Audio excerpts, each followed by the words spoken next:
Em, Resulta que le comenté, es que em, necesito un poquito como más de tiempo para poder explicar algo que es muy profundo y digamos, se está todavía trabajando y se sigue trabajando. Se han estado creando métodos, nuevos tipos de objetos, nuevas categorías. Y quisiera como o sea, que esta plática, digo, la estaba pensando así como dar todo esto que voy a llamar dualidad entre, digamos, dos tipos de formas de entender un objeto, o varios tipos de entender un objeto. Em, y bueno, quisiera como, yo tenía como planeado dar como un panorama muy general de un artículo que estoy trabajando. Entonces le dije a Juan, ¿sabes qué? Estaba viendo, estaba tratando de hacer unas slides, em, y dije, es, creo que es como mucha información que existe, y hay muchas cosas de las que quiero hablarles, porque incluso va a haber o hay un programa también muy intenso de estos, del entendimiento de estos objetos a través de inteligencia artificial, ¿no? Entonces, es muy amplio lo que quiero comentarles y bueno, decidimos que sea como no una plática, sino una serie de pláticas para que quede como claro qué es primero lo que estoy tratando de hacer y cómo estoy también tratando de usar ciertos software, que también les quiero platicar de esto, eh, para que me ayude, digamos, a solucionar este problema. Entonces, eh, bueno, no sé si quieres Iniciemos, Julio. que comience, Entonces, sí, muy ¿sí? buenas tardes con todos. Bienvenidos a esta plática del día sábado, esta conferencia, este ciclo de conferencias en que nos va a hablar Julio César Galindo sobre teoría de homotopía cromática. Muchísimas gracias, Julio. Siempre bienvenido al grupo de Geometría Ecuador. Gracias siempre por esa disposición a compartir lo que tú trabajas con nosotros. Te agradecemos mucho y puedes iniciar, por favor. Ok, Sí, bueno, Julio ya nos comentó perfecto. que va a ser una serie de pláticas, yo también reforcé eso. El horario mantenemos los sábados, ¿no es cierto? Y si Sí, hacemos alguna modificación, comentamos. ahí va, ajá, exactamente, ahí vamos como platicando, ¿no? Ok, entonces, a ver, esto me da como cierta libertad como de hablarles un poquito, así, al aire, ¿no?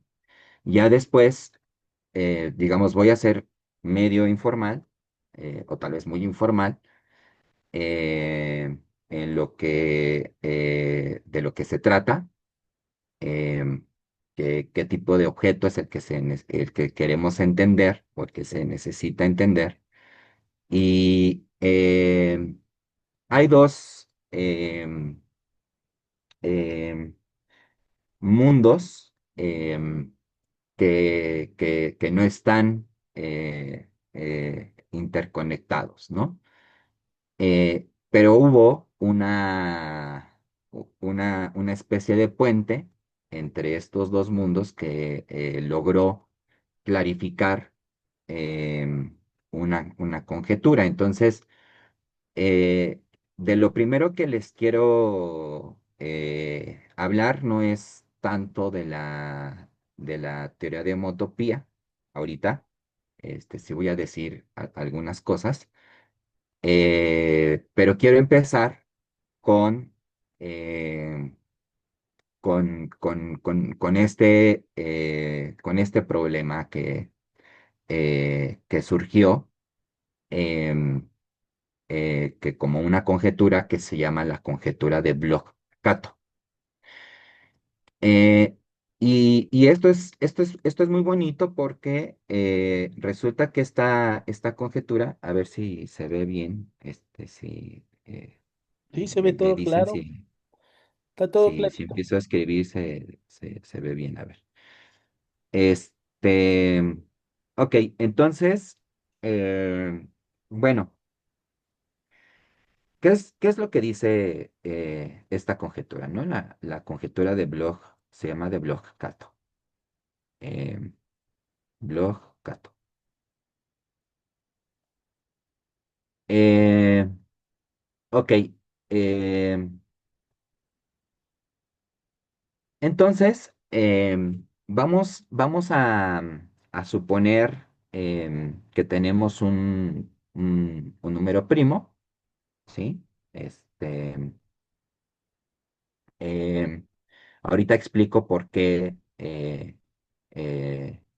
tomamos como primos, ¿no? Porque eso va a ser algo muy común que se hace tanto en geometría algebraica como en teoría de números y como en la teoría de homotopía, ¿no?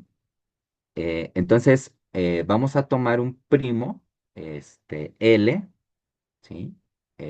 Digamos, es como nuestro parámetro. Y vamos a decir que este primo es un primo invertible. Es decir, em, vamos a trabajar en un grupo en donde estos primos van a aparecer de manera cíclica. Em, entonces, este primo, digo, para cualquier primo invertible, vamos a tomar, lo vamos a tomar dentro de un campo. ¿Ok? Entonces, este campo, déjenme denotarlo así, ¿no? Este primo está dentro de este campo. eh, y bueno, em, resulta que dentro de la teoría de campos, hay una teoría de campos que se llama local, que digamos establece ciertos tipos de reciprocidad. Vamos a... Todo esto lo quiero platicar más a detalle después, ¿no? Eh, pero, ¿qué significa esto de reciprocidad? Bueno, em, si nos vamos a, a Gauss, por ejemplo, em, una de las preguntas que surgieron a través del último teorema de Fermat fue qué tipo de primos se pueden expresar como la suma de dos, digamos, del producto punto de, em, de una pareja de enteros, ¿no? Es decir, qué tipo de primos se pueden expresar como x cuadrada más y cuadrada, ¿no? Em, y por qué resulta que nos fijamos en los números primos y en las soluciones a estas ecuaciones a través de primos? Em, Aquí es donde quiero hablar un poquito de por qué se localiza, digamos, lo voy a decir así, localizar, el concepto de localizar va a ser muy importante, ¿no? Entonces, eh, todo esto viene desde Fermat, ¿no? Entonces, una de las preguntas que surgieron, como decía, fue algo que se conoce como la reciprocidad cuadrática de Gauss, que es justamente preguntar qué tipo de primos se pueden expresar como el cuadrado de la suma de los cuadrados de dos enteros. Y Gauss mismo dio la respuesta, y esa respuesta fue muy bonita porque involucra también mucha geometría.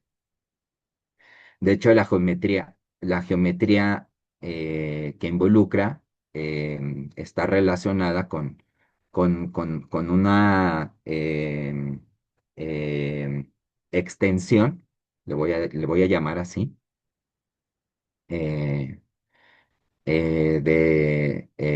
de anillos que son de factorización única, que son los anillos gaussianos. Entonces, por ahí, tengo una plática, ahorita les paso tengo como un canal de YouTube, entonces, les paso esa plática, que justamente una de las ideas de Grothendieck era establecer o que esta teoría de números encajara con esta geometría, ¿no? Porque el punto es que los enteros gaussianos justamente son enteros a los cuales se les aumenta, digamos, o se les invierte, también se dice, se les invierte un número complejo y bueno, eso forma una látiz y se puede entender los primos que se descomponen ahí. Y de hecho, hay ciertos primos en los números enteros que justamente se descomponen a través de estos enteros gaussianos. Y bueno, quitando al 2 que siempre es como el primo problemático, eh, se habla de que el espectro, es decir, los primos de los gaussianos, hay un morfismo al espectro de los números enteros. Y estos son esquemas, se llaman, Grothendieck les llamó esquemas, de hecho son esquemas afines, y este morfismo, quitando al 2 es un morfismo tal, ¿no? Entonces, de ahí viene mucho, mucho de la historia de la correspondencia de Langlands, ¿no? Que también quiero hablar un poquito de esto. Em, entonces, como ven, está lo que hizo Grothendieck a través de estas ideas, pues fue darle una noción de espacio topológico a estos enteros, ¿no?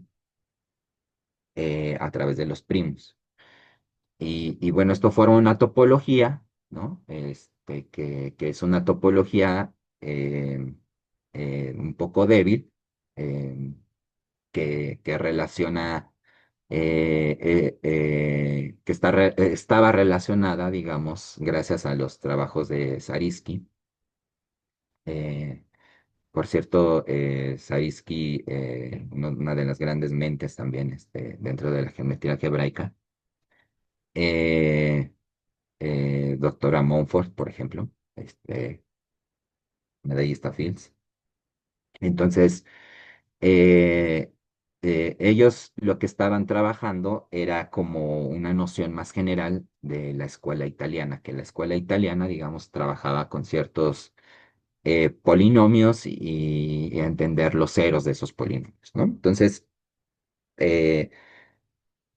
eh, siempre se ha tratado como de entender ecuaciones no lineales, ¿no? Desde ahí podemos empezar. em, porque los sistemas de ecuaciones lineales en ciertos, sabemos cómo entenderlos, ¿no? Sabemos cómo trabaja el álgebra lineal ahí. Pero cuando tenemos ecuaciones que no necesariamente, o que son altamente no lineales, em, el punto es que se vuelve más complicado entenderlos, ¿no? El ejemplo más inmediato, pues está el último teorema de Fermat. Entonces, digamos, tenemos una cierta ecuación con coeficientes enteros y lo que necesitamos ver es si hay una em, em, eh, soluciones, ¿no? Si hay soluciones a esta ecuación. Entonces, una de las primeras ideas dentro de la teoría de números es, bueno, vamos a racionalizar este problema. Es decir, si dividimos entre z a la n, esta ecuación del último teorema de Fermat, bueno, ahora estamos un poquito digamos, en un campo más, ya no estamos en los enteros son muy, muy, muy, em, caóticos, eh, pero digamos, hay cierto control porque todos los números enteros se pueden representar de manera finita como productos de primos. Entonces, hay cierto algoritmo sobre los enteros, ¿no? Pero son muy complicados. Los números primos en sí, por ejemplo, son muy complicados, ¿no? Eh, entonces, la escuela italiana empezó como a estudiar ciertas ecuaciones o sistemas de ecuaciones em, dentro de familias, ¿no?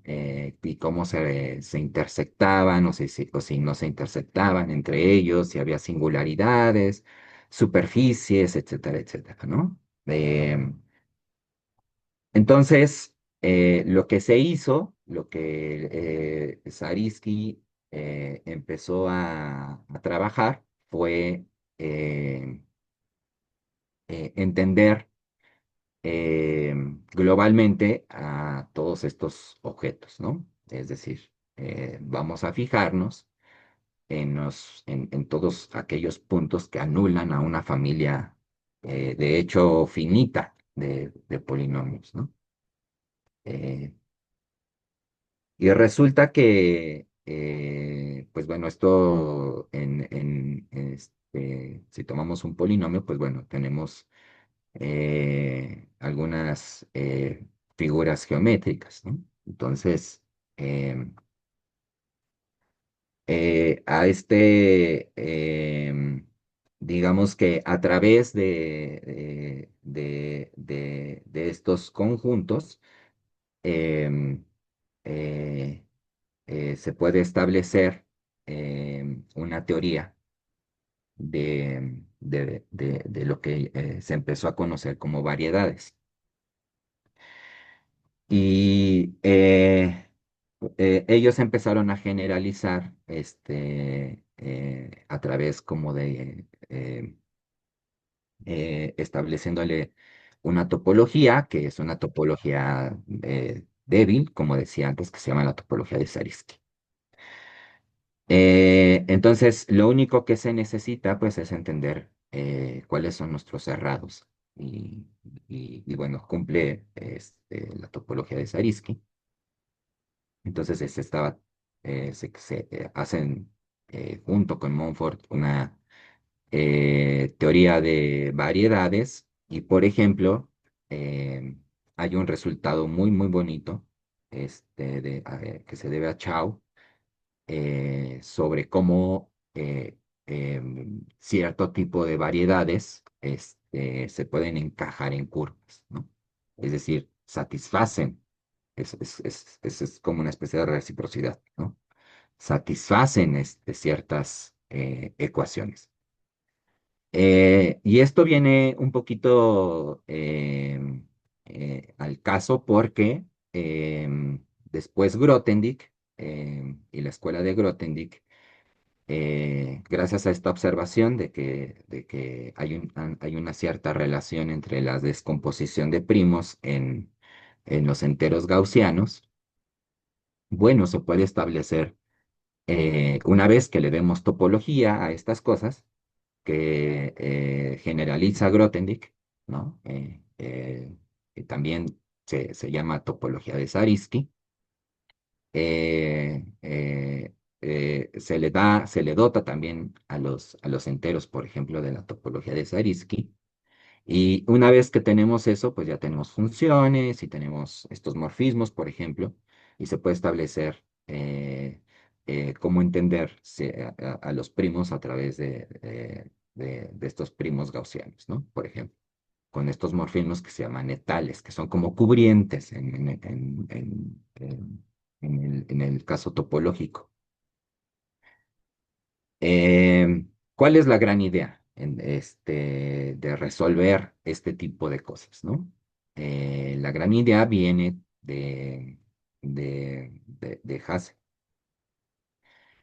y es que bajo ciertas situaciones, resolver problemas, em, ecuaciones altamente no lineales, es equivalente o digamos en formas más débiles, es mejor entenderlas primo por primo, es decir, reduciendo esa ecuación módulos primos.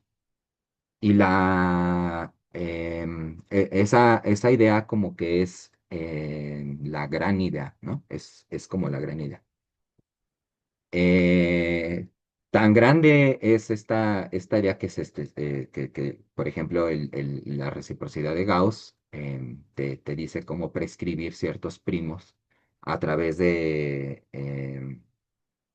un grupo, ¿no? Se forma un grupo de estos primos, por ejemplo, que son congruentes con uno módulo 4 y se tiene un conjunto infinito de primos. Que aparecen como en progresiones aritméticas. Eh, entonces, esto es algo muy bonito porque resulta que en esta reciprocidad de Gauss, si nos fijamos en hay un grupo, ¿no? Dentro de la teoría de números, hay un grupo que, como les dije, vamos a pensar un poquito no en reducción módulo primos, sino más bien en extensiones más generales, ¿no? Entonces, vamos a acordarnos un poquito del grupo de Galois absoluto. Entonces, qué es el grupo de Galo absoluto? Y para que vean más o menos por dónde va la tirada, ¿no? Este grupo de Galois absoluto, a ver, aquí déjenme escribirlo. Si voy a necesitar esta noción. El grupo de Galois absoluto por ejemplo, vamos a fijarnos en el campo de los números racionales. Entonces, tenemos aquí el campo de los números racionales y resulta que hay extensiones que se llaman algebraicas. Eh, y estas extensiones, fíjense, son extensiones. Galois, acuérdense que estaba tratando de analizar también ecuaciones, ¿no? Y resolver ecuaciones. Entonces, todo esto es una teoría de ecuaciones no lineales, ¿no? Entonces, em, hay ciertos campos que se llaman algebraicos. ¿Y qué significa algebraico? Bueno, tomamos un polinomio dentro, por ejemplo, de los complejos, con ciertos coeficientes, em, y son aquellos ceros, ¿no? O sea, son aquellos elementos dentro del campo con los cuales se puede descomponer esa función o ese polinomio en factores irreducibles. Entonces, aquí hay varias ideas, ¿no? Que ya estamos, no sé si estoy como divagando un poco, pero quiero que como que más o menos vayan viendo este, cómo empiezan estas conexiones, ¿no?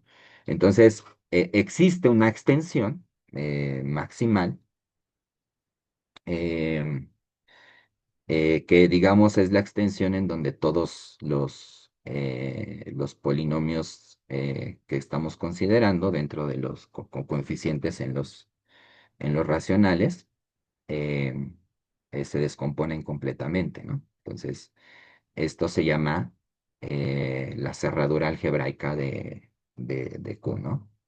Y de hecho hay, digamos, cierto eh, isomorfismo. Bueno, de hecho, más bien lo podemos ver como un encaje dentro de los complejos. Entonces, aquí estamos pensando un poquito en el teorema fundamental del álgebra, ¿no? Esto que, bueno, sí, porque los complejos no es más que tener Q linealmente y añadirle este elemento, ¿no? Que son los complejos. Entonces, justamente gracias a este elemento, pues se pueden descomponer de manera en factores irreducibles los polinomios, ¿no? Inclusive aquellos que no necesariamente son lineales, ¿no? Los cuadráticos, etcétera, etcétera. Entonces, este grupo de Galois em, es un grupo infinito. Eh, pero hay una correspondencia de Galois para estos grupos infinitos, ¿no? Se le puede dar una estructura también de grupo topológico a través de heredándole algo que se llama la topología de Krull. Pero lo más importante es que este grupo es profinito. ¿Qué quiere decir que sea profinito? Bueno, que este grupo lo podemos entender a través digamos, de ciertas extensiones, subextensiones de, eh, de este, de este campo, ¿no? Extensiones, de hecho, sí lo veo, extensiones finitas. Y este límite, pues, como corre sobre todas las torres de extensiones que son algebraicas, se toma el límite, ¿no? Como una especie de límite inverso. Es decir, tiene una propiedad universal y esto tiene heredada una topología que se llama la topología profinita. Y estos grupos sí son finitos. Entonces, ahora el problema es pues, entender estos grupos eh, finitos, ¿no? Y que son los grupos de Galois. Resulta que estos elementos, los elementos de los grupos de Galois no son linealizables, es decir, hay ciertos elementos en el grupo de Galois em, que, em, que, digamos, están definidos salvo em, ciertos primos. O sea, ¿qué quiere decir esto? Eh, hay un elemento que se llama el elemento Frobenius, que justamente es tomar morfismos, por ejemplo, dentro de un campo, a un campo y que ese morfismo, eh, bueno, que sea un homomorfismo y además se esté trabajando primo por primo. Este morfismo se llama el morfismo de Frobenius. Em, y bueno, aquí el grupo de Galois en realidad son los automorfismos que existen en estas extensiones algebraicas que fijan al campo Q, ¿no? Entonces, justamente, pues aparece o reaparece esta idea de Hasse de descomponer en primos y fijarnos con cuáles son esos elementos que hay que descartar para que existan eh, como generadores dentro de este grupo de Galois. Y resulta que hay un morfismo que es justamente el morfismo de Frobenius. Y el morfismo de Frobenius lo que hace es, eh, si tenemos X más Y a la P, pues eso es X a la P más Y a la P, ¿no? Lo que hacen los alumnos, ¿no? Siempre se toma así, ¿no? Como chiste en estos elementos y resulta que x más y al cuadrado sí es x al cuadrado más y al cuadrado, porque estamos reduciendo módulo 2 por ejemplo, ¿no? Entonces, eso nos está dando información y de hecho, este elemento Frobenius actúa como una especie de eigenvalor y eso nos produce em, la reciprocidad que se llama cuadrática en general, la reciprocidad de Gauss. Y resulta que este Frobenius, definido en algún punto, es algo que se llama el carácter de Gauss, ¿no? Y todos estos primos que se prescriben, por ejemplo, cuando digo que los primos que se pueden escribir como x al cuadrado más y al cuadrado, que son justamente los primos congruentes con uno módulo 4, esto se llama prescripción de primos, ¿no? Entonces, son teoremas de reciprocidad. Y Gauss generaliza esta idea a través de un símbolo que se llama el símbolo de Legendre, em, y el símbolo de Gauss, y justamente eso después está relacionado de manera muy, muy evidente con el análisis armónico, porque justamente los primos que estamos teniendo de un lado, vienen en progresiones aritméticas, es decir, em, hay periodicidad. em, y esto es justamente eh, lo que, em, lo que dice la reciprocidad de Langlands en el caso abeliano, se llama, ¿no? En el caso uno dimensional, que a grandes rasgos es entender al grupo de Galois. Como es complicado, es entenderlo a través de morfismos hacia grupos eh, lineales, es decir, linealizar aquí este morfismo en algún grupo que sea lineal, ¿no? Por ejemplo, GLN. Eh, y tomar coeficientes, por ejemplo, en campos finitos. Eh, con P elementos, ¿no? Entonces, todo lo que dije es básicamente que hay un morfismo aquí y esto se llaman representaciones de Galois. Y lo otro que dije es que si reunimos a todos los primos, digamos, hay un anillo muy especial que se llama el anillo de Adeles, eh, digamos, que es en donde se están descomponiendo los primos em, dentro de los enteros o dentro de algún otro anillo más general. Y justamente hay un morfismo también hacia ciertos grupos lineales, y esas se llaman representaciones automorfas.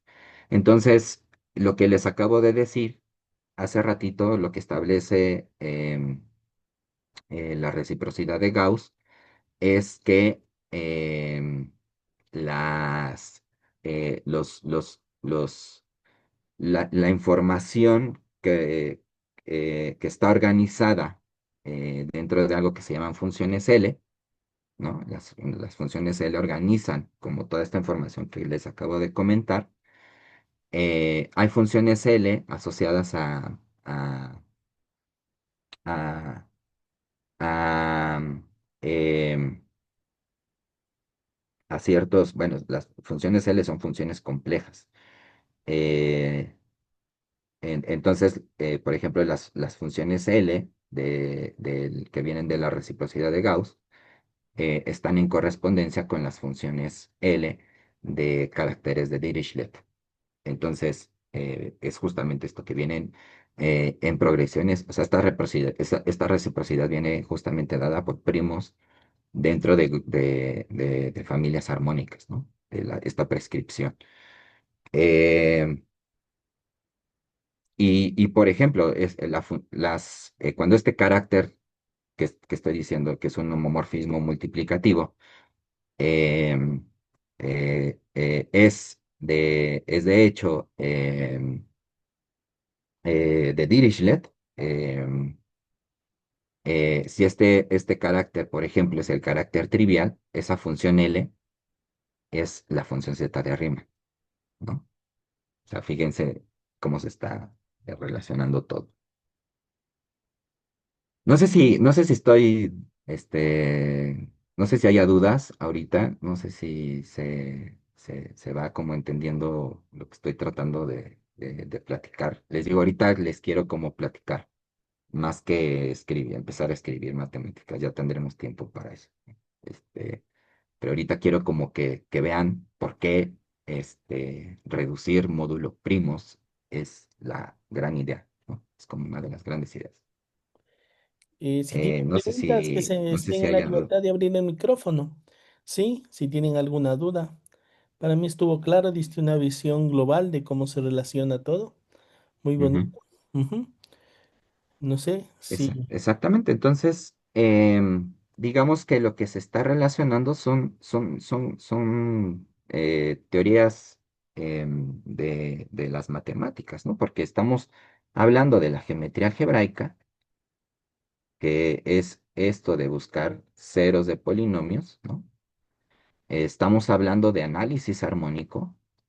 eh, análisis armónico, y estamos hablando de único, y estamos hablando de que hay ciertos puentes que están establecidos, no sé si lo dije bien, o que establecen estas dualidades, ¿no? Entre estos dos campos de las matemáticas que en principio no hay como relaciones, ¿no? Em, y bueno, y obviamente aquí aparece, se dice que en el grupo de Galo absoluto, pues justamente está toda la teoría de números, ¿no? Entonces, entender al grupo de Galois siempre ha sido como el pan de cada día de cualquier eh, teorista de números aritmético, ¿no? Em, ahora, bueno, ¿qué tiene que ver esto, no?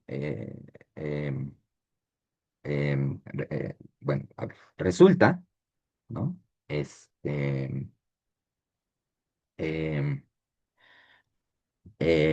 bueno, ya platiqué un poquito de que necesitamos por qué se localiza. Es una como primera idea siempre de trabajar algún objeto dentro de categorías, ¿no? Localizar. Em, entonces, em, resulta que, bueno, em,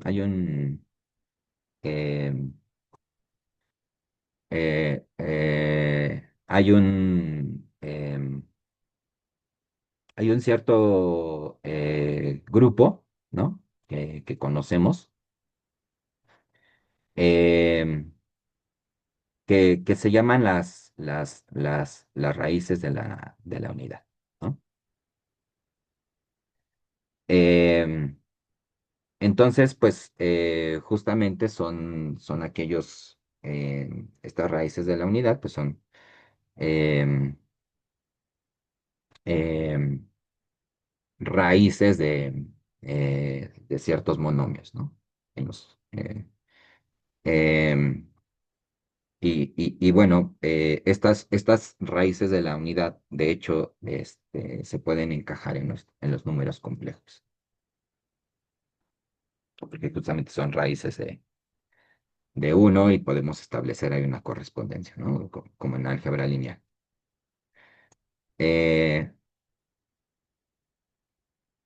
entonces, están las raíces de la unidad módulo a un primo, ¿sale? Entonces, estas se llaman las raíces de la unidad, eh,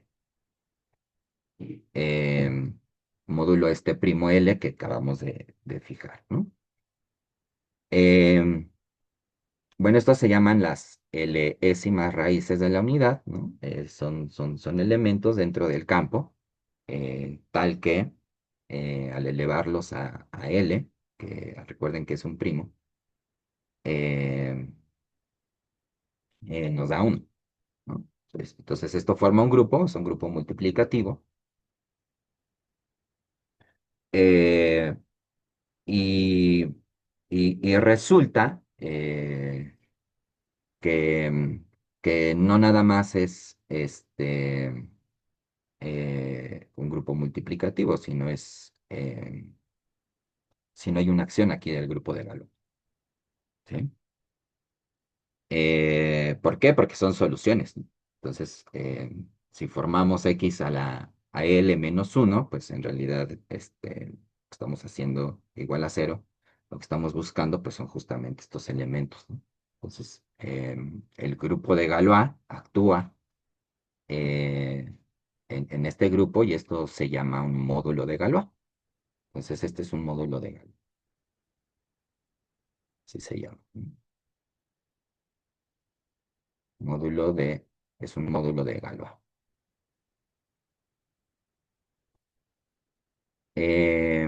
Ok, entonces, ya cuando tenemos una acción, en esto pues podemos fijarnos en las representaciones de Galois. De hecho, es justamente lo que se hace, ¿no? Tener módulos de Galois. Entonces hay un grupo que, digamos, linealiza lo que estamos viendo aquí en este campo. Esto es parte de la teoría de campos de clase, ¿no? Que se llama el primer grupo de cohomología de Galois. em, en este campo, ¿no? Con coeficientes en este módulo de Galois, ¿no? Entonces, de hecho, esto es un grupo de Galois. Em, entonces, bueno, una de las cosas que quiero hacer la próxima charla es explicarles qué son estos grupos, ¿no?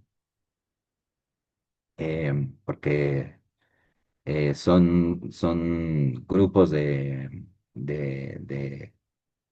cohomología, ¿no? Entonces, vamos a estar hablando de grupos de cohomología. De hecho, la intención al final de las charlas es hablarles del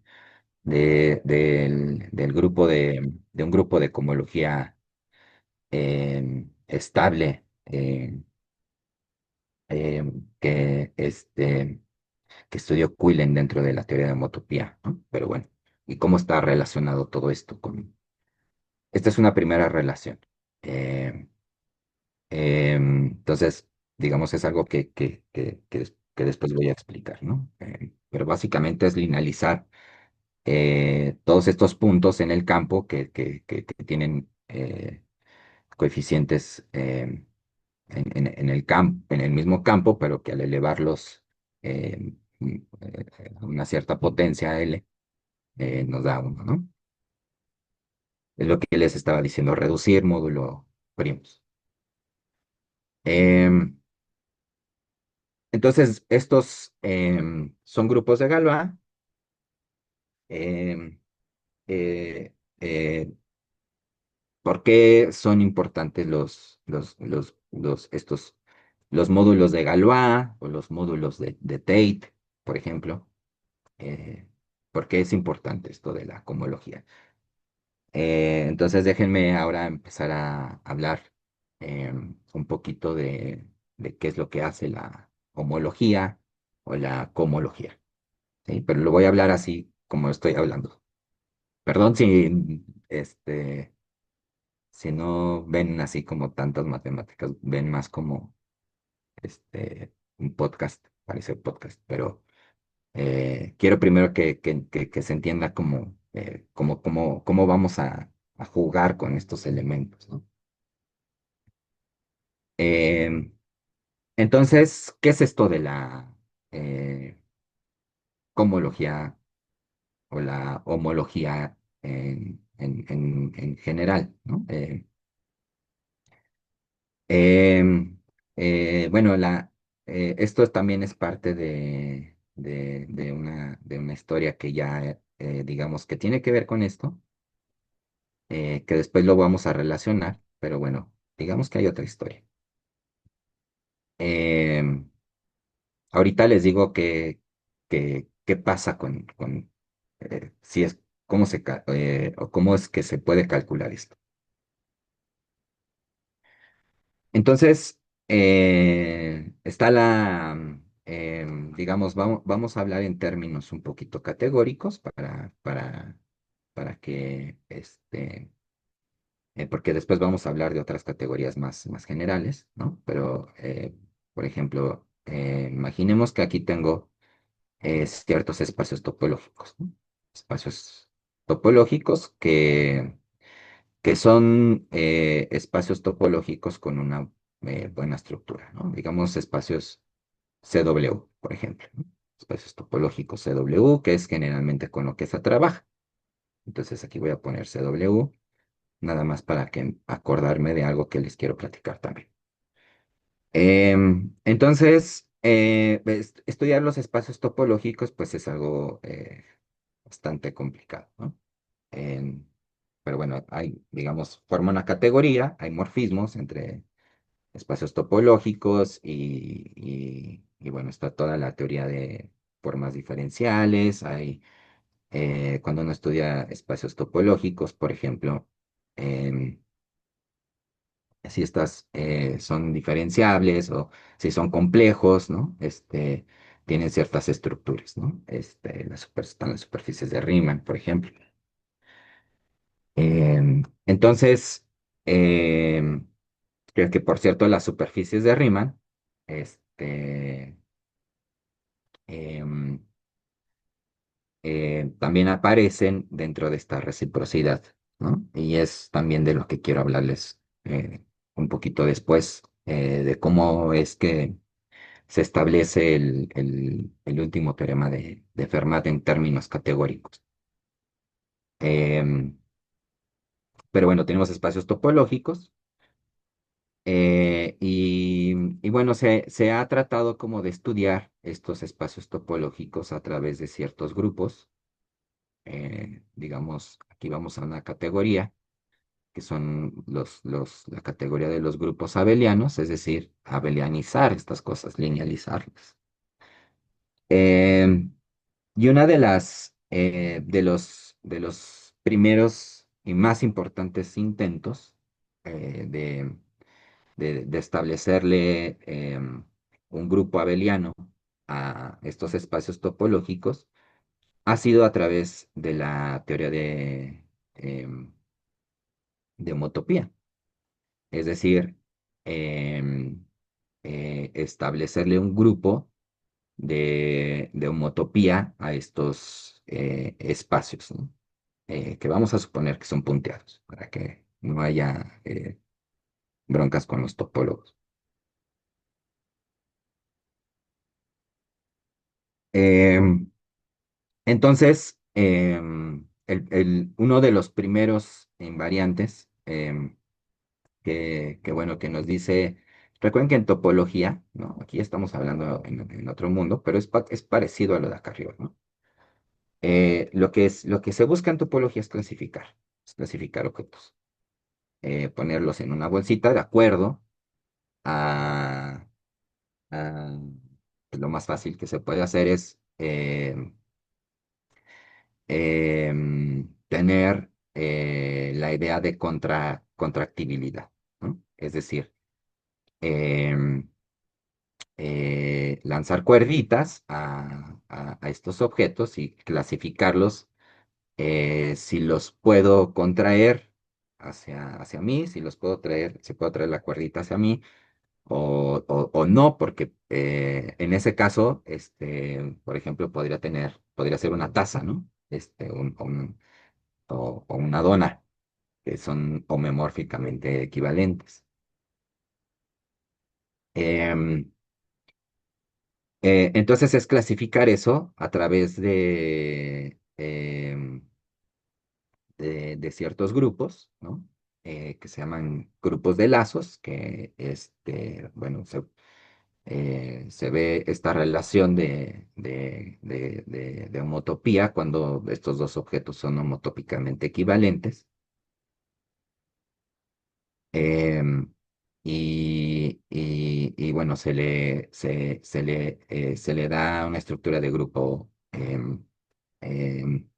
abeliano en grados mayores que dos. El primero que se da es, de hecho, altamente no abeliano muchas veces, ¿no? Que es el grupo fundamental.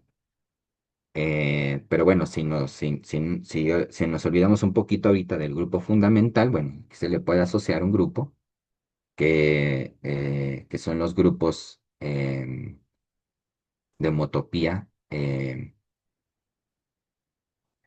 generales, ¿no? Entonces lo voy a escribir así, ¿vale? Entonces, para n mayor que 2.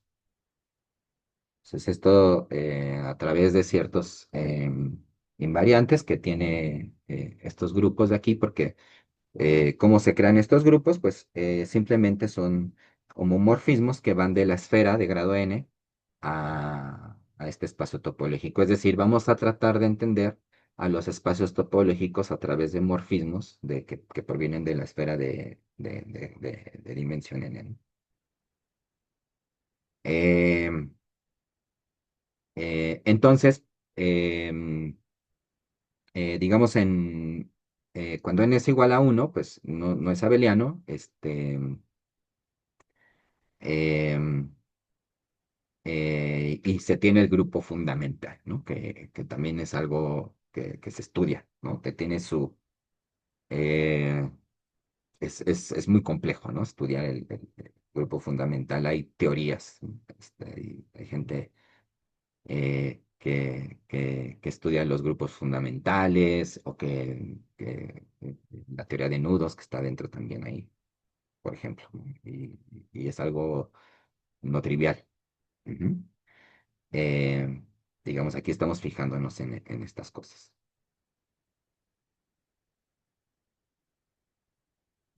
Eh, entonces, em, resulta que em, estos grupos de homotopía, les digo es lanzar cuerditas a ver si se pueden contraer o no.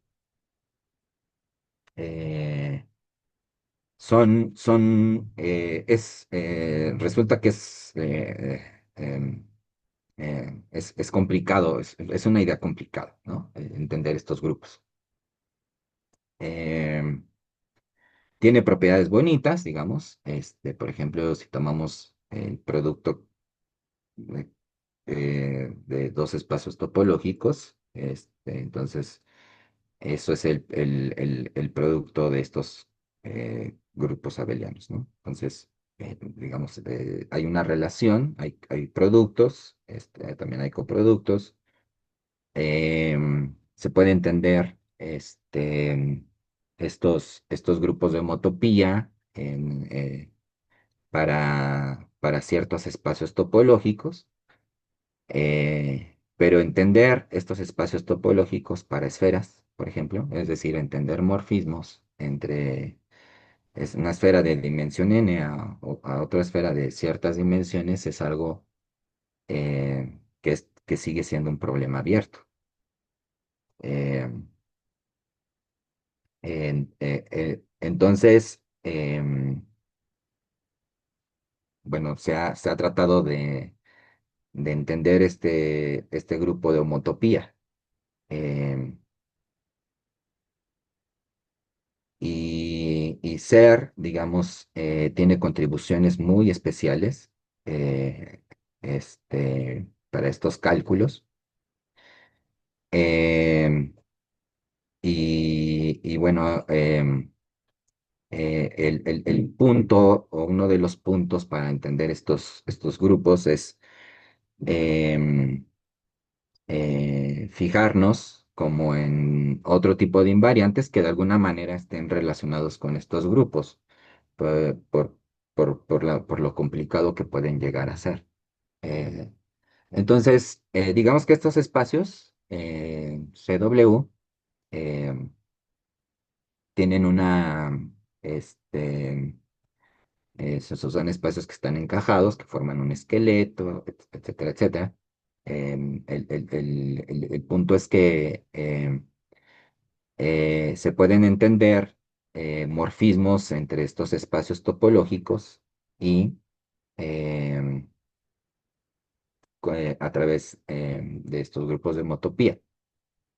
Eh, entonces, estos grupos de homotopía pues son muy importantes porque describen, ¿no? Qué tipo de espacios son homotópicamente equivalentes, es decir, el problema de clasificación está en entender estos grupos de homotopía. Pero no es, como vuelvo a decir, no es algo trivial. Este, em, entonces, lo que se intentó hacer, Eilenberg y MacLean, fue entender este funtor, así le voy a llamar, eh, a través de otro funtor que tiene cierta relación bajo condiciones que ya platicaremos, hay un morfismo que se llama de Jurevich, pero a través de otro grupo que se pueda entender a través de la estructura de espacio CW de este espacio topológico. Y, lo que pasa es que está algo que se conoce como los objetos simpliciales. Entonces, los objetos simpliciales, pues son, digamos, son encarnaciones eh, de cómo van a interactuar ciertos objetos, digamos, poliédricos, ¿no? Que se pueden deformar hacia estructuras más generales, ¿no? Por ejemplo, em, podemos tener unos hiperplanos o podemos tener especies de prismas y eso sabemos que las caras entre eso y otros objetos pues se identifican si son esferas o no. Entonces son espacios que se pueden triangular. Entonces este es el punto. Y estos espacios que se pueden triangular, pues bueno, satisfacen unas fórmulas que se llaman fórmulas características, ¿no? Es decir, hay una fórmula tipo como la teoría de gráficas, ¿no? Que el número de caras está relacionada con el número de vértices y el número de aristas con cierta fórmula. Entonces, algo así va a pasar con estos grupos de homología. El problema es que lo único que te dicen los grupos de homología es que, bueno, si para cierto grado dos grupos de homología de ciertos espacios son distintos, pues bueno, no son homotópicamente equivalentes. Pero para eso se necesita saber todos los grupos de homotopía, ¿no? Eh, entonces eso es un problema, es un problema también. Pero digamos, está la homología, ¿no? También se le puede asociar aquí la homología de grado n, que simplemente ahorita lo vamos a definir eh, con coeficientes, digamos, en z, ¿no? Por ejemplo. Entonces, ¿qué es esto? Pues a través de estos morfismos se toman las caras de estos simplejos y bueno, el punto es entender qué tanto interactúan las caras módulo em, las caras que estamos anulando. Eso se llama un complejo simplicial. Y el punto es que a ese complejo simplicial se le puede asociar una homología, ¿no? Y esta homología se denota así. ¿Vale? Entonces, se trata, Eilenberg MacLean trataron de dar este funtor y dar todo un sistema de correspondencias que se debe de cumplir a través ahora en este grupo, por ejemplo, que haya coproductos, que el producto wedge abra sumas, etcétera, etcétera, ¿no? Varias, por ejemplo, teoremas de escisión, que son muy importantes. Gissing, periodicidades, todo esto se tuvo que em, hacer para estos grupos de homología y bueno, en general, cualquier grupo que queramos asociarle estos espacios topológicos deben de satisfacer todos estos axiomas, ¿no? Para que sea una buena teoría de homología. ¿No? Y de hecho, o de comología. Y la comología, pues lo que se hace es simplemente cambiar las flechas, pero eso nos da más estructura sobre los grupos de comología, porque ahora ya no nada más son grupos, sino para cada grado, para cada cogrado, digamos, forman anillos, ¿no? Entonces, de hecho, con productos conmutativos y entonces se pueden entender a través de ciertas coproductos, digamos, de coproductos ahí. Em, entonces, justamente los grupos de homología, bueno, se empezaron a estudiar y la idea de Grothendieck fue entender homología, pero de objetos que provienen de la geometría algebraica, de esquemas. Entonces, se tuvo que crear lo que creó fue toda una teoría de homología, de cohomología para esquemas. Y el punto de esta nueva cohomología es justamente tratar de entender a los esquemas no em, no como a través de sus puntos, porque podría haber muchos puntos que se llaman genéricos, sino entenderlos a través de morfismos hacia a, a estos esquemas, y justamente estos morfismos son como los morfismos que están acá arriba, que se llaman etales, ¿no? bueno, este no, el que no lo puse, pero hay un morfismo que va del spec de los anillos enteros a eh, el spec de Z, ¿no? Son los primos gaussianos y los primos que conocemos, ¿no?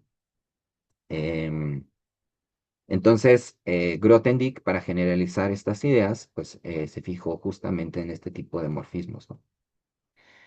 Y estos morfismos resulta que dan un sistema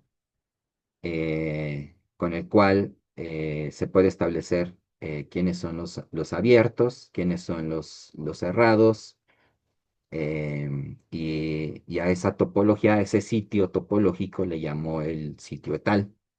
Entonces ahí es donde vive, por ejemplo, esta cohomología, en el sitio etal. Ujú. Entonces, lo que, digamos, está midiendo, pues son extensiones que tienen cubrientes, ¿no? Como este aquí, que es un cubriente.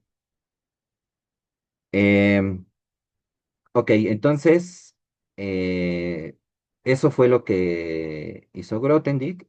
Bueno, ya estaba Tate estaba creando la cohomología de Galois, se conoce como la cohomología de Galois, que es la cohomología tal en un campo, ¿no? Por ejemplo, en un punto. Entonces, em, resulta que si tomamos una cerradura separable de, eh, eh, de este campo, esto es isomorfo, o sea, se puede calcular a través de estos métodos, pero es isomorfo a este grupo que voy a poner aquí, que son las unidades del campo, ajá, módulo las unidades del campo L veces, ¿no? Es decir, hay un cierto morfismo, que es multiplicación por L, y bueno, resulta que justamente estos elementos que se están anulando, pues son los que están representándose en este grupo de Galois, ¿no? Y resulta que, bueno, este grupo es muy importante. Em, de aquí vienen ciertos morfismos que se llaman de Kronecker-Weber y bueno, hay toda una eh, teoría, ¿no? De hecho, la teoría más cercana de la que quiero hablar es la teoría de Milnor. Este, Porque resulta que esto da un primer hint que está relacionado con con un objeto que también se le asocia a ciertos espacios topológicos, ajá, que se llama cateoría. Em, entonces, se puede, en el caso de campos, así como lo platiqué, esta transición que se hizo de grupos de homotopía, grupos de cohomología, y luego eso, cómo se usa en teoría de números, que bueno, pues son a través de extensiones, etcétera, etcétera, de la cohomología tal. Em, bueno, resulta que, bueno, un primer hint que nos está diciendo esto es que al menos hay elementos que pueden funcionarnos como álgebra lineal, ¿no? Es álgebra lineal lo que están viendo. Este isomorfismo es que podemos hacer álgebra lineal.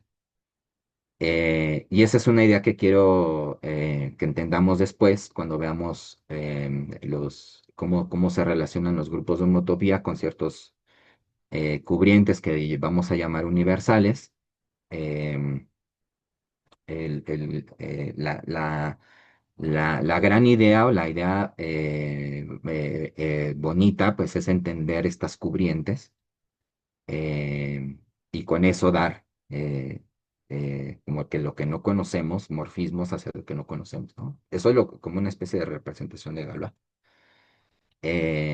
Que tenemos algo que no, que es profinito y que tiene ciertas características, tiene una topología profinita, pero bueno, lo vamos a estudiar a través de representaciones, es decir, en matrices, ¿no? Este, es álgebra lineal.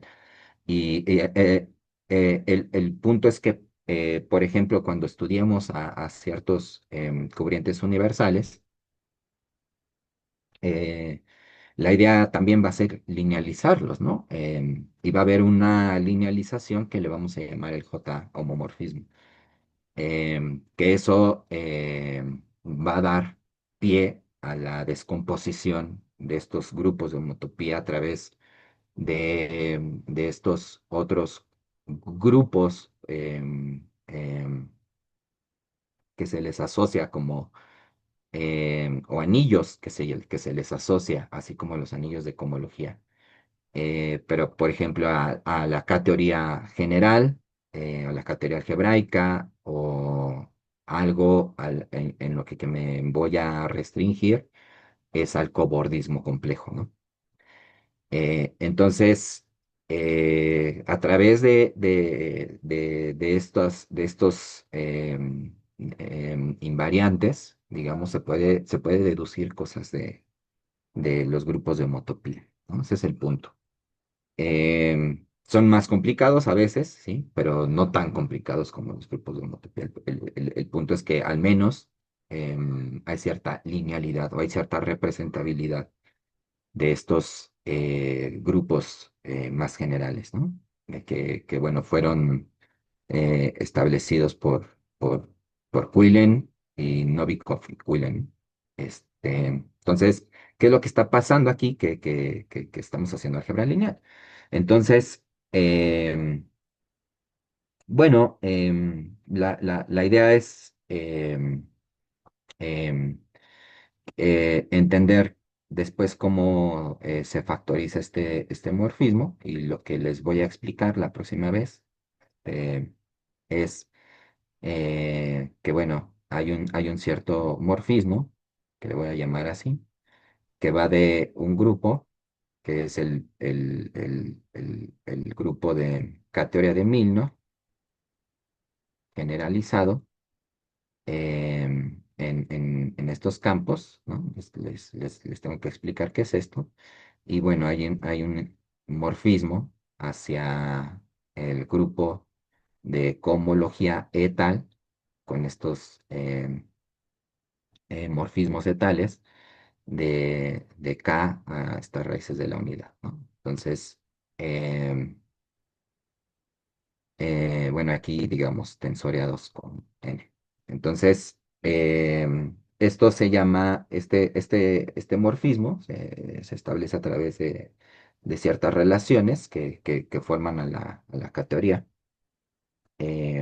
Justamente las relaciones que tenemos de este lado, pues gracias a este isomorfismo, se puede entender así como elementos aquí, como bases, ¿no? Donde se anulan ciertos elementos y podemos establecer un grupo y va a haber una factorización a través de este grupo, que es el grupo de Milnor, em, a través de ciertas álgebras tensoriales, ¿no? Esto lo explico en la próxima clase, pero se llama la norma residuo. Em, y bueno, la cohomología tal, con coeficientes estos módulo L, es un grupo de L torsión. Em, entonces, ¿qué quiere decir esto? Que puedo tomar estos grupos, ¿no? Y hay un morfismo en multiplicación por L y los puedo factorizar, estos por módulo L, ¿no? Cosa más o menos que se hace acá, ¿no? Em, entonces, el teorema del residuo, o el teorema de Bloch-Kato, es que justamente esta factorización por L, ¿no? K, N, M, K. sí, módulo L, hay un morfismo, ya lo sabemos, porque se factoriza. Y esto, ¿qué quiere decir? Que estamos comparando, fíjense, no nada más quiere decir que hay un morfismo, sino que estamos comparando dos objetos que provienen de distintos lados, ¿no? Acá hay una álgebra lineal que tiene ciertos coeficientes y acá en realidad esto no es tan bien conocido, ¿no? Em, entonces, lo que dice el teorema de Bloch-Kato es que esto es un isomorfismo. Y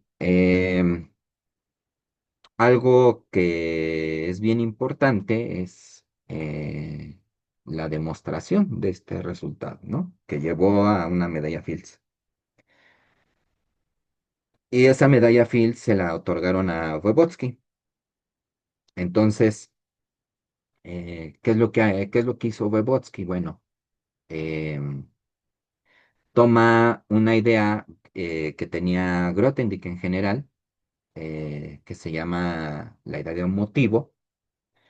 eh, y bueno, la idea de este motivo es que tenga una cierta cohomología y esa cohomología, digamos, se pueda em, localizar y que nos dé otras cohomologías, como la cohomología tal, ¿no? Entonces, lo que hizo Wygotsky fue crear una teoría de motivos dentro de otras estructuras que, bueno, se llaman en general motivos. eh, y lo que hizo fue establecer una cohomología motívica. Y cuando digo establecer una cohomología motívica, es que estos motivos o estos elementos que se le asocian a espacios, a variedades, por ejemplo, em, tienen que cumplir con las características de que sea un buen invariante, ¿no? Entonces, todo esto lo forzamos dentro de esta nueva categoría que crearon esta categoría de motivos en donde exista cómo hacer escisión, cómo hacer productos, etcétera, etcétera. Y Wygotsky logró crear una homología que se llama homología motívica. Em, entonces, a través de la homología motívica, que son, ahí viven objetos eh, que no son en realidad espacios topológicos, sino son motivos, o sea, son objetos que tienen ciertas estructuras, ¿no? Eh, en realidad como que no tiene nada que ver con los espacios topológicos, que son objetos que en ciertos casos son visibles, ¿no? Entonces, em, ese es el punto. Tú puedes crear una teoría de cohomología o de homotopía, porque también Wygotsky dentro de la teoría involucra a todas estas teorías como la K-teoría dentro de los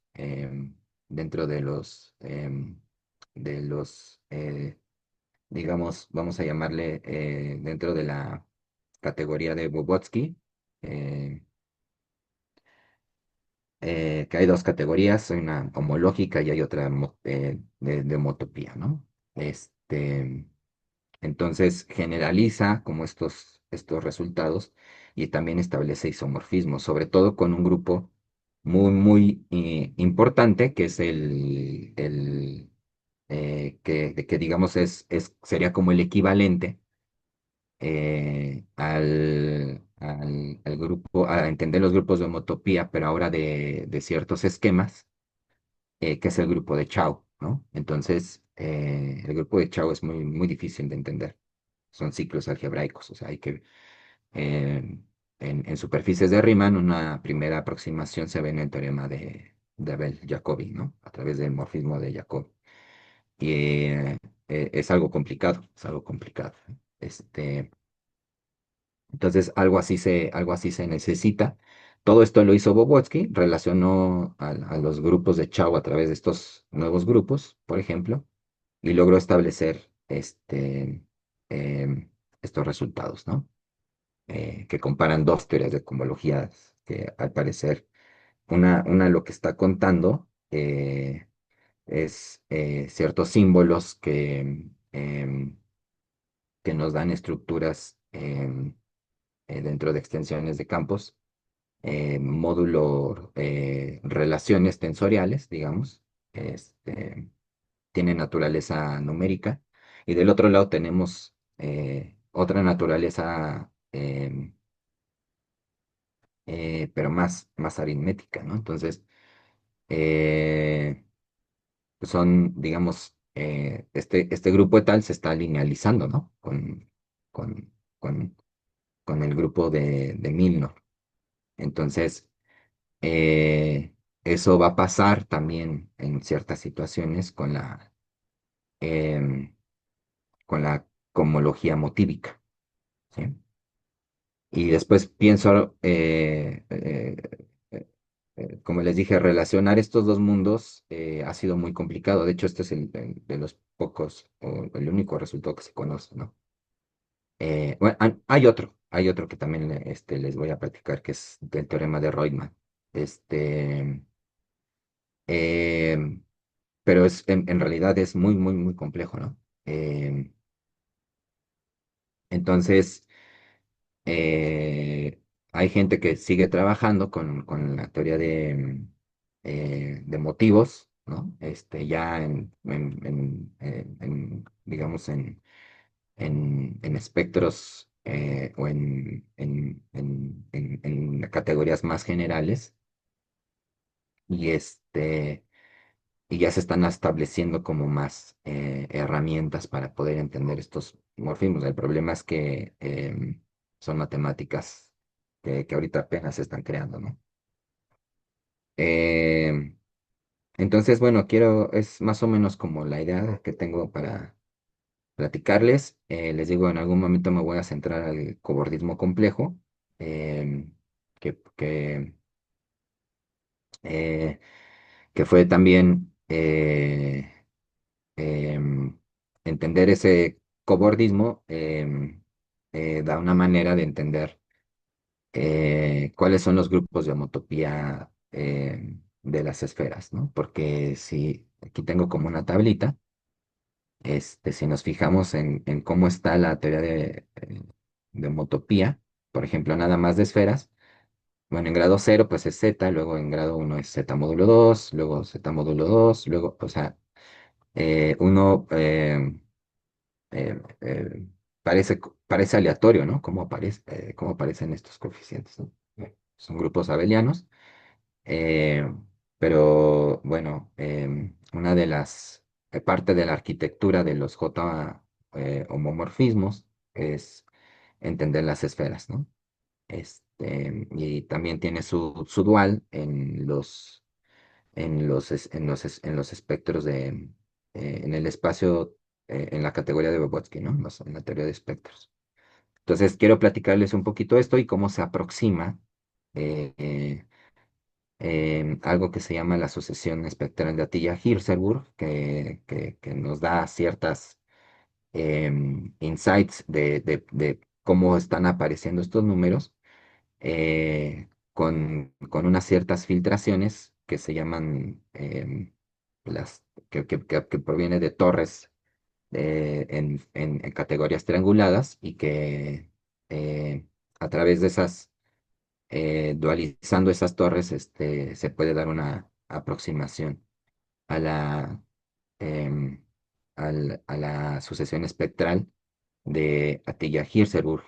Las sucesiones espectrales no son más que, son como libros en donde en cada página hay flechas que nos dicen si existen o no Em, y estas páginas, el punto es que, por ejemplo, la primera página va calculando comología, la segunda, la dos comología, etcétera, etcétera, ¿no? Entonces, el punto es no tener tanta comología, sino que se desvanezca en algún punto, ¿no? Es decir, entender dos o tres páginas es entender como todo el libro completo, ¿no? Entonces, eh, son como las sucesiones espectrales, más o menos les voy a platicar qué es eso, pero de alguna forma configuran no nada más a los grupos de cohomología, sino también hay una forma de conjugar a los grupos de categoría y a los grupos de cobordismo, ¿no? Entonces, por aquí va a ir toda esta plática, este, eh, y no sé si haya preguntas, no sé si se entendió más o menos eh, cuál es el sistema que quiero como que trabajar, ¿no? O sea, lo que quiero que quede bien claro es que el álgebra lineal es súper importante, Sí, linealizar las cosas. muy bien, muy bien. ¿Hay alguna pregunta? Bueno, entonces, si no hay preguntas, primero agradecerte por esta visión panorámica que nos diste el día de hoy, de lo que vamos Ujú. a tener en las varias pláticas. Les invitamos entonces nuevamente el sábado que viene a la misma hora, a menos que exista algún cambio, les comentamos, ¿no? Julio, Sí, César, sí, sí, sí, sí. perfecto. Sí, un aplauso, por favor. Gracias. Muchísimas gracias, Julio César, por habernos dado Gracias, hoy día, este, nos dado hoy día una visión general, ¿sí? ajá. Ujú. Ujú. Muchísimas gracias. Les esperamos a todos el sábado que viene, ¿sí?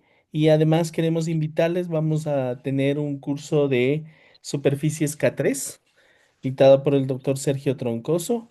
Se va a desarrollar durante toda una semana de la última semana del mes de julio a las 15 horas de Ecuador. Va a durar una hora y media y va a ser por la plataforma Zoom utilizando el mismo ID siempre del grupo de geometría. Muchas gracias, Julio César. Te agradecemos No, mucho. al contrario. Gracias, una buena tarde a todos, Mucho, una buena noche a buena tarde. todos. Sí, gracias, nos abriste mucho la mente ver tantas cosas que hay. Sí, es Tanto que que hay al en final son matemáticas. tantas cosas que están relacionadas. Sí, muchísimas gracias a todos. Una Sí, buena buenas noche. noches. Sí, buenas noches. Una preguntita nomás. Sí, dale. Eh, Me gustaría saber qué debería como tener o puedo como prerequisitos para entender lo que va a haber la próxima charla, ¿no? De esto. Si Y quieres, por, le digo les mando por el chat, como una visión así panorámica y ahí vienen como ya los prerequisitos, ¿no?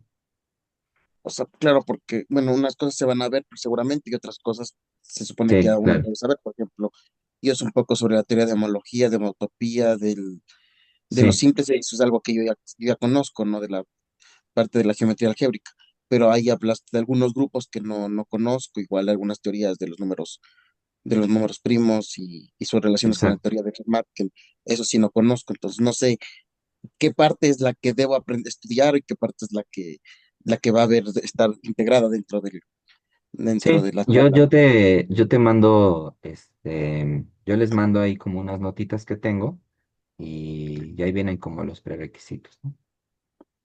Ya, muchas gracias. ¿Vale? Pues mucho gusto, Juan. Mucho gusto, muchas gracias. Nos Bye vemos. bye. Chao, buena noche. Hasta luego. Buenas noches.